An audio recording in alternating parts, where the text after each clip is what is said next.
Hello all, so welcome to the next lecture, that is lecture number 2 on our computer vision playlist. So we will continue our image filtering concept. So the outline for today's lecture is, we will be seeing firstly the nonlinear filtering. Previously we saw linear filtering, which were Gaussian filtering and average or box filtering. Now we will shift our gears to nonlinear filtering. There are many nonlinear filters, but we will just discuss median filtering. Then we'll discuss convolution operator. So mainly our focus on this lecture will be on convolution, and at the end we will discuss some practical issues of filtering, and then the important concepts like pyramids, and we'll see why Gaussian pyramids are useful. So let's begin. So here you can see the output of the nonlinear filtering. So that is the median filter. So here you can see that there is one median filter that is applied to the image. So the left image is the original image and the right one is the image that we get after applying the median filter. So you can see that here you can see we are getting something called as sharp edges. You can see this sharp edges. So why we get this sharp edges, can you guess? Because in median filtering what happens is, like, let me just compare with the linear filters. So let's say we have a 3x3 kernel, right? And let's say we are having random numbers 2, 3, 7, 8, 9, 1, 5, 6 and 4. So basically I wrote 1 to 5, 1 to 9. Okay, I think yes. So you can see that what is median in mathematics? We know median is nothing but we have to first arrange all the numbers. So we will first sort them and we will pick the term which is in the middle, right? So in middle will be from 1 to 9, it will be 5, I think, yes. So this is the kernel of median filter. So when we will apply this kernel to this original filter over here, right, then the center will be just replaced by 5, that's it, right? So we are not taking the averaging effect of all, like if some number is there like 100, so what it will do is that if we'll take average, that is box filtering or average filtering, in that what happens is that this 100 will obviously, as we will take mean or average, what will happen is that the average will be more shifted towards 100, right, because rest of the numbers are small. But in median filtering this 100 doesn't matter. Even we are having one observation as 100, our output or our median value will be 5. So if we have some outliers, these are basically called outliers in technical terms, basically in machine learning terms these are called outliers of the data set. So this is something like odd one out, and average is having one drawback, and that's why we use median. So in some applications we don't use mean but rather we use median, and this is the reason why we use it, and that's why we get sharp edges. In linear filters we were getting blurred image, and due to that what was happening was that we are losing our information, like our total image was totally blurred. We are not getting any sharp edges like this, right?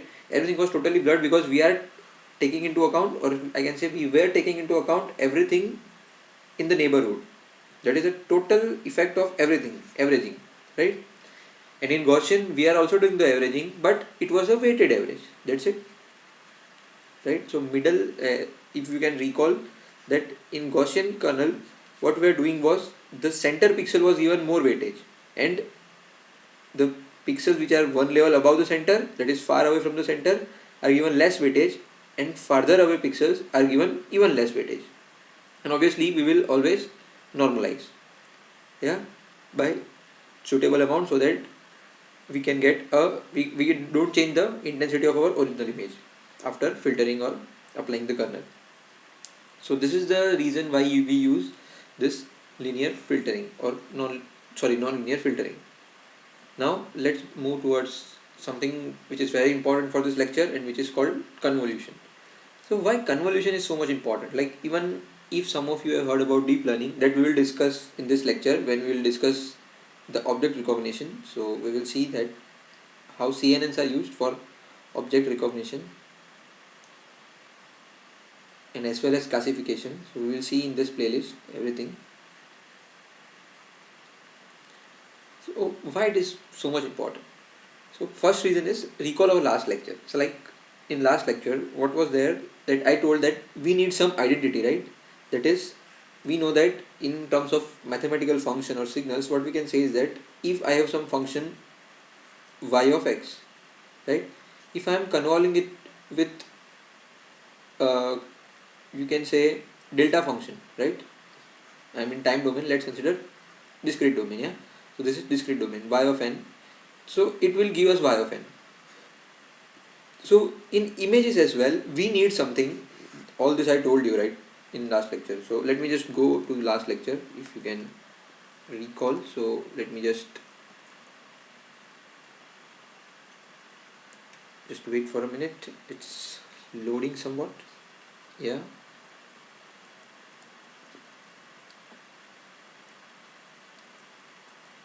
So last lecture, you can recall that I showed you this, that when this is the identity image, right? It is just one at center and rest it is zero. Like everything is black, so everything is zero. All the pixels are zero. Only center pixel is one. So it is an ideal image, or you can say not ideal but identity image. So any image convolved with this identity image should give the image itself. So this was our image, and we are getting the image itself by using convolution. And we saw that by correlation we are getting the inverted image. It is upside down as well as top to bottom. It is inverted, and that's why we use convolution and not correlation. So this is correlation, and we don't use it because we get output as our upside down image, which we don't want, because we want something in images as well, like in signals we are having. So this is everything I discussed, but I am just repeating to connect the concepts.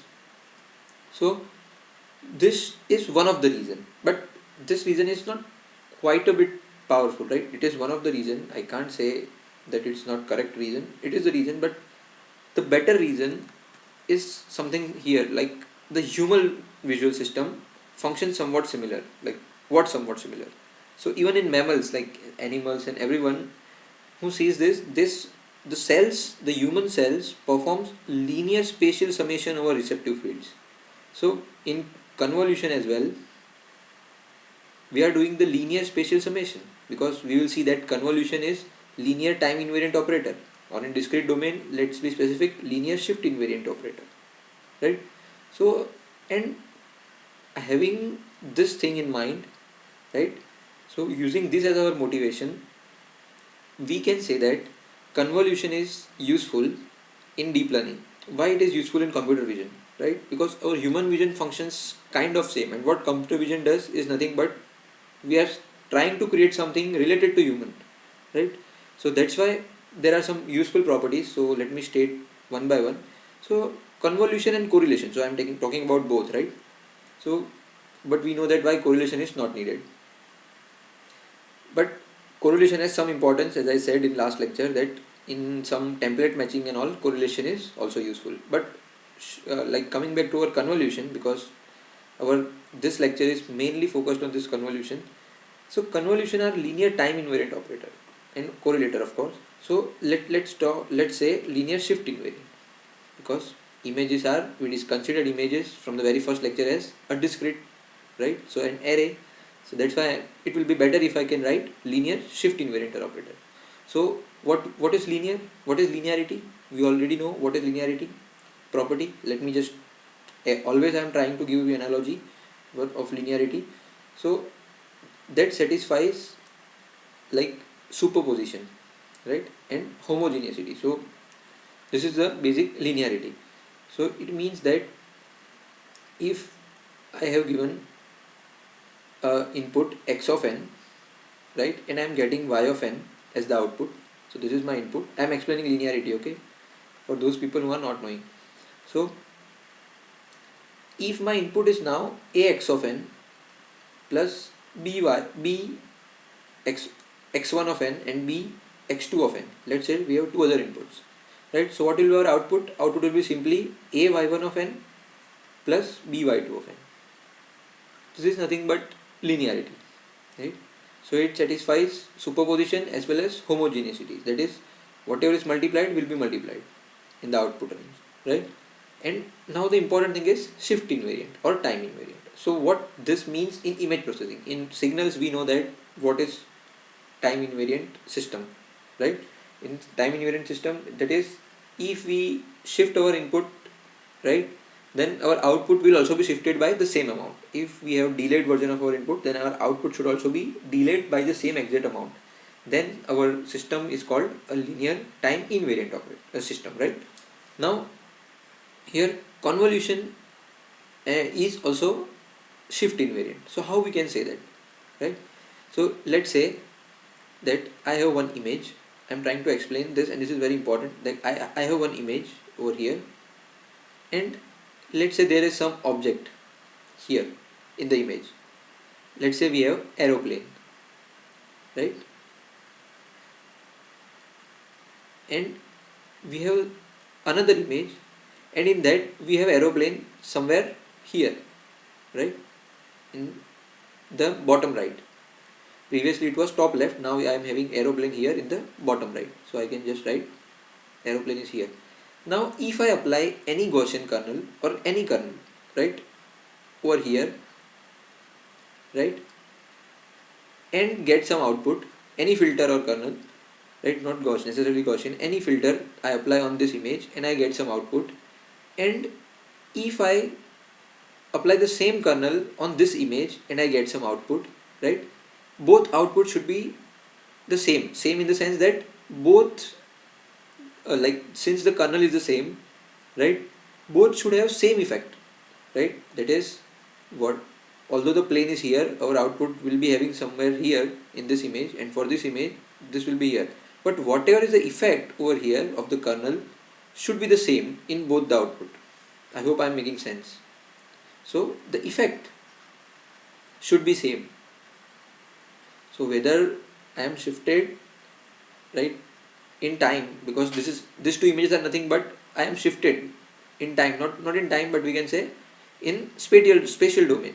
That is, whatever thing is here, it's just here, right, here in the other image.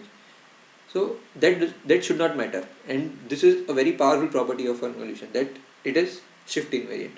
So in other words, I can say that effect of operation is same everywhere in the image. And I already explained why it is very useful in computer vision, that we want the same thing, because if I have the same kernel, I am applying on this same kernel on two different images, but the images are same, but only they have different location of the pixel. That is, aeroplane was somewhere else, that is on the top left, and now in the other image it was on the bottom right. So the output or the effect should be the same, right? And this is what we want. We don't want that the same filter should have different outputs on if the objects are in different location, right? So that should not be there practically, and it's not there if we perform convolution. So that is very good thing. And then there are other properties like commutative, that is A convolution B is same as B convolution A. This all we know, right? So same associative, that is A convolution B convolution C is same as A convolution B first and then convolve with C, right? Then distributive or addition, that is A convolution B plus C, right? It should be A convolution B plus A convolution C. So all these things we already know, and of course the very important property, that convolution of image with an identity, right? The identity image that I already showed you by going to the slides of the very last lecture, and it gives the image itself, right? And as always, I will try to give the proper credits to the slides, okay, from which I adopted few of the things.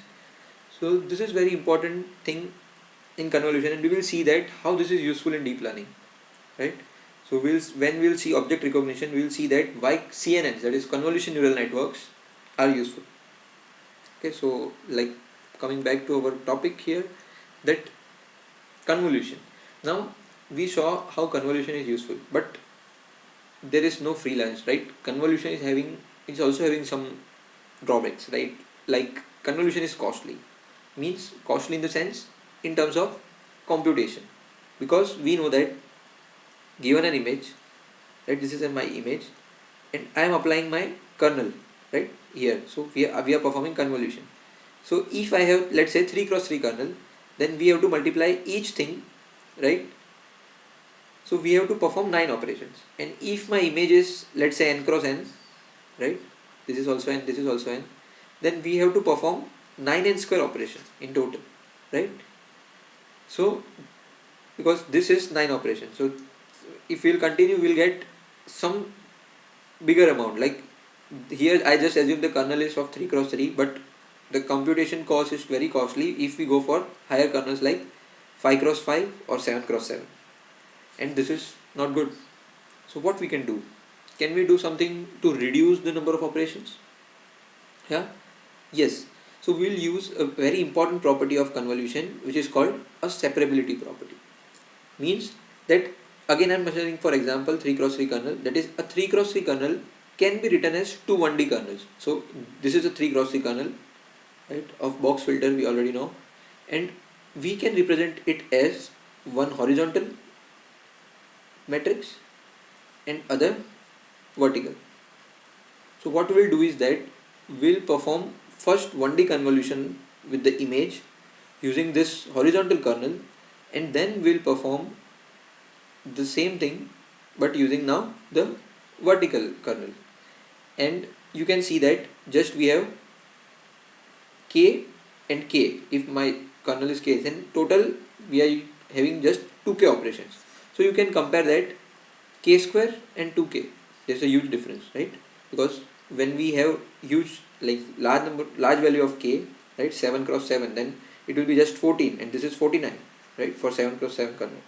So you can see that there is a separability property which rescues us from this computational cost. Then there are some, so now I am concluding this edge filtering of the images. So one thing, if you have noticed that if I'll have one image, right, what we do is that we apply a kernel, 3 cross 3 kernel, right? So what about the area? Because as I said, we have to replace the center pixel, right, value in the output.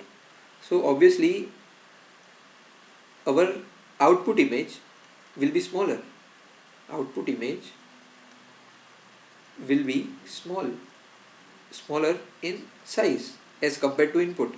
So of course we will lose some information, right?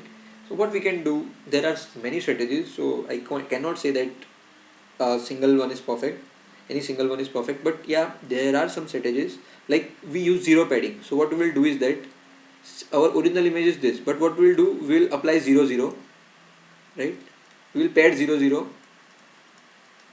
and then we will apply this, then and after then we will apply this, that is our kernel, then anything multiplied by 0 will be 0.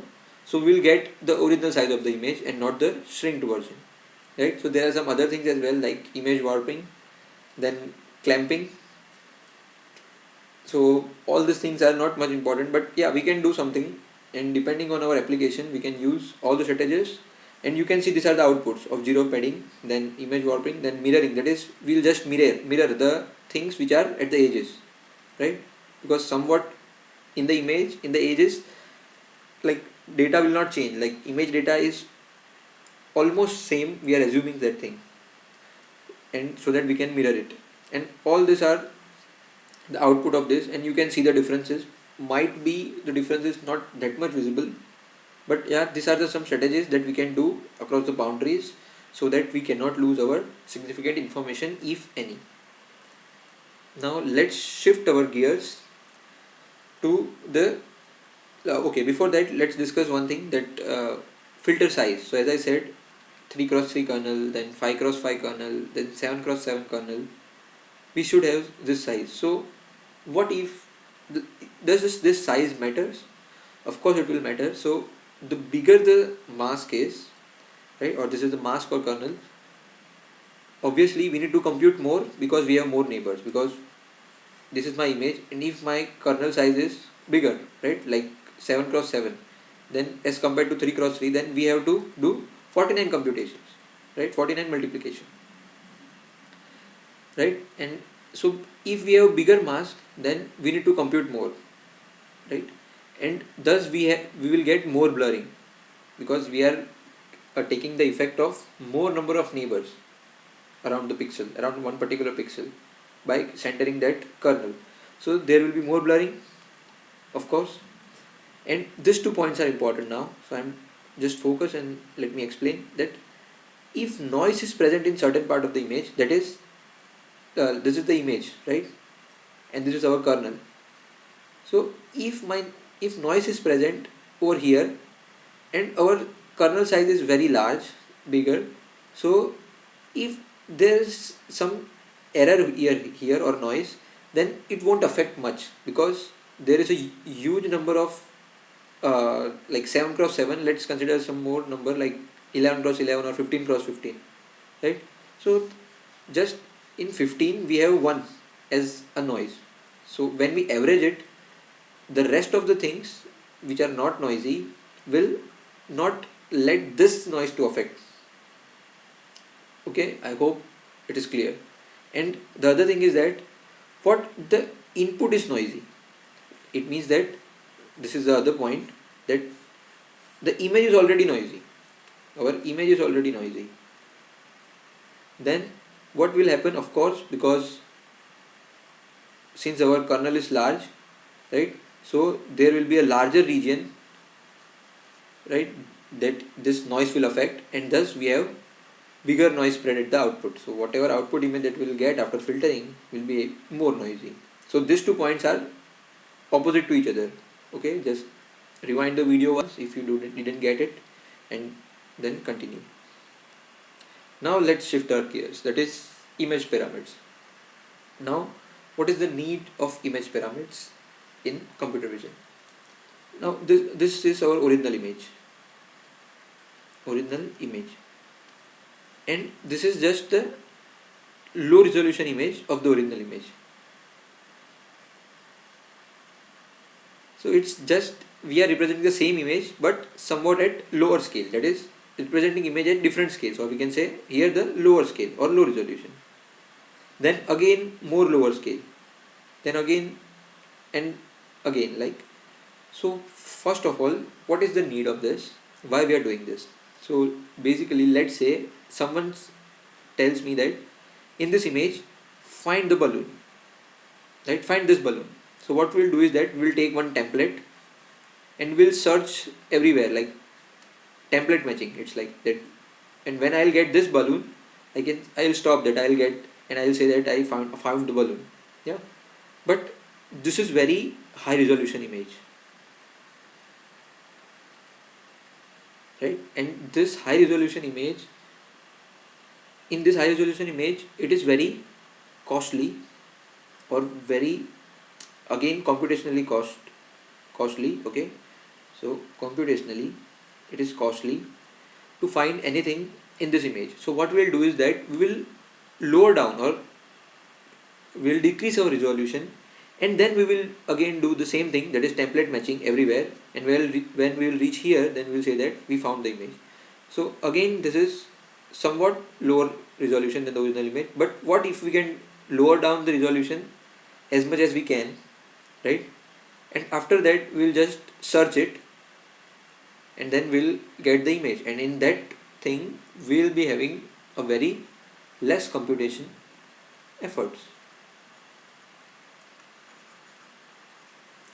right? So basically this is our high resolution image and this is our low resolution image, and I explained why these image pyramids are needed. But let me explain the entire thing, that what happens, how we will do this lower resolution, right? So how we'll do this? So simply I'll get this low resolution. Simply what we'll do is, let me just go back again, that we'll just take every other pixel, that is we'll take first pixel from here, then we'll not take second, so we'll not take second but we'll take third, then we'll not take fourth but we'll take 5. So that we can see that we have lower down our resolution. So we'll do the same, that simply just take every other pixels. It is also called subsampling in computer vision.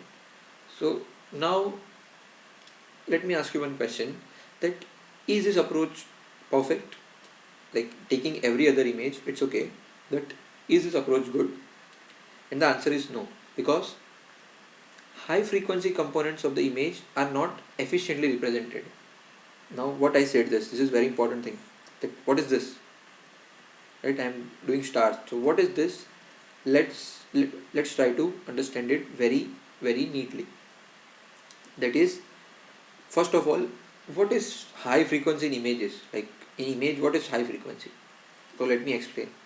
Let us check. Yeah, so I have one image over here. That high frequency is nothing but, let me just write first, that high frequency in images is nothing but where we have sharp changes, or we can say abrupt changes in intensity values. That is, there are some changes. You can see that there are some here we can visualize it, because we can see that white and black, though there is a change, but there is not an abrupt change. But if we will go far away, like in this region, then you can see that in a very small vicinity there is a change. I hope you can visualize it, right? Even if we will go further away, then we can't even visualize which one is white and which one is black. Yeah, so these regions are called high frequency regions.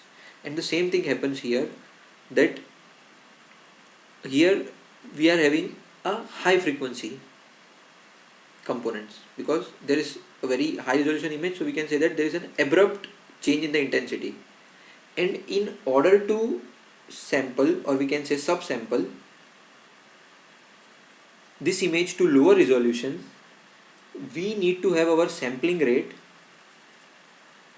recall our Nyquist criteria, right? Let me just write that in order to have a perfect reconstruction of the original image or the original signal, so let me just again try to explain with the analogy of signal. That is, let's say I have one signal x of t, and its maximum frequency is fm, frequency component. And if I'll sample this, and I'll get x of n, right? So basically this is my signal, and if I'll sample it, I'll get the same signal but in discretized form. Yeah, so now again, if I say that I want to go back to this image from this image, that is from my sampled image,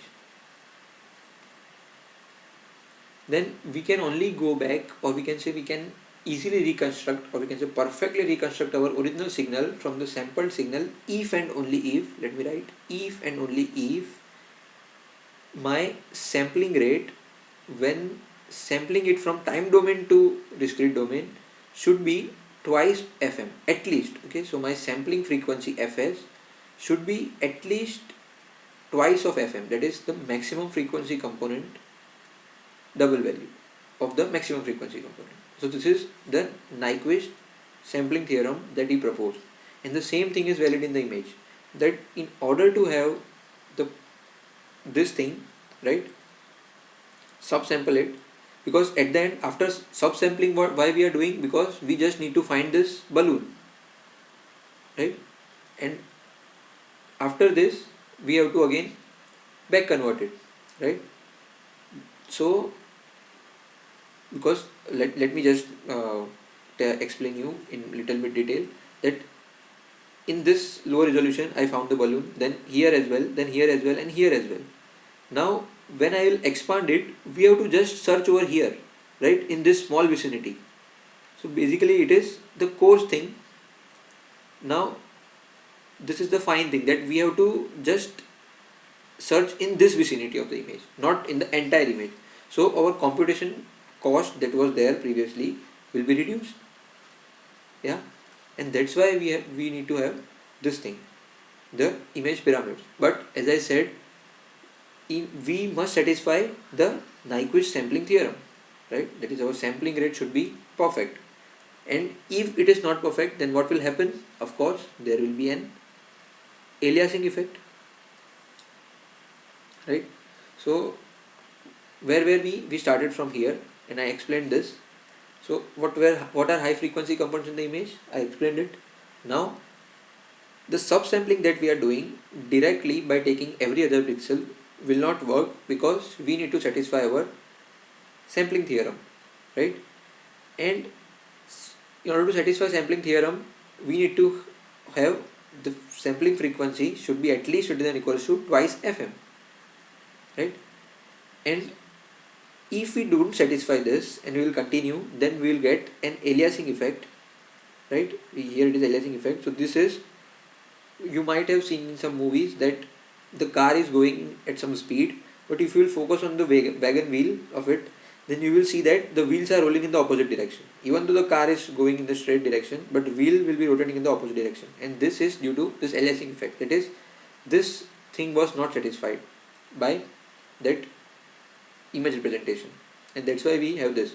Again, in some uh, television, like in color television, I can say, the shirts look somewhat like this, weird. So this is not original like this, but it looks like this because of this aliasing effect. So everything happens because of this aliasing effect. So let me explain this wagon wheel effect. I already explained. So you can see that this is the wheel that is moving in this direction. Yeah, you can see different, these are the time instant. So here, then here, then here, and so on. But if I'll sample it at this time instant first, then I'll sample it here second, and then I'll sample it here third, right? So you can see that our original direction was this, and from 1 to 2 you can say that yeah, the wheel is moving like this only. But from this to this interval, you can see that the motion is like this, right? So everything depends on this sampling interval that we are choosing, yeah, or we can say sampling rate that we are choosing, right? And thus we have to satisfy this sampling theorem in order to eradicate or remove this aliasing effect. And who will remove this aliasing effect? Because we need, what if, like, we need to satisfy fs should be greater than equals to twice fm. So what if our fm should be less? So if fm should be less, we need less sampling frequency, right? So Gaussian filtering will help, because recall from our last lecture that what Gaussian does is it will just smooth, or we can say blur things, right? And as I said, high frequency things are there where we have abrupt changes, like in this area or in even farther area. These are the high frequency things. But you can see this near things over here, these are not high frequency things, because as compared to those far areas, this is not high frequency, right? So that's why we use something called Gaussian blur or Gaussian smoothing before downsampling the image. So what we do exactly is that we first basically Gaussian blur the image, then subsample it. That is, we take the every other pixel, we use again the same thing, every other pixel, but not on the original image, but we do the same thing on the Gaussian smooth image, right? So every other pixel that we do by subsampling, but on the Gaussian blur. So let me just again tell you this thing, that on the original image we'll first Gaussian blur it, then subsample it, then again Gaussian blur the subsampled image that we get, and then again subsample it, and so on. We will continue that, so that we will get one pyramid, right? And basically I wrote this in blue that by Gaussian blurring, this I already explained, we are reducing our high frequency, yeah, because Gaussian smoothing gives what? A smoothen effect of the original image. So this thing that I showed here is nothing but our Gaussian blurring, Gaussian pyramid. So what we are doing is that we are first smoothing it, and then taking every other pixel, then again we are smoothing it and taking every other pixel, and we will get this image, and we will continue so on. And I'll also show you that what happens if we don't do this, right? So you can see this is the image, and I'm not doing Gaussian smoothing, okay? I'm not doing here, and I'm just taking every other pixel, just simply subsampling.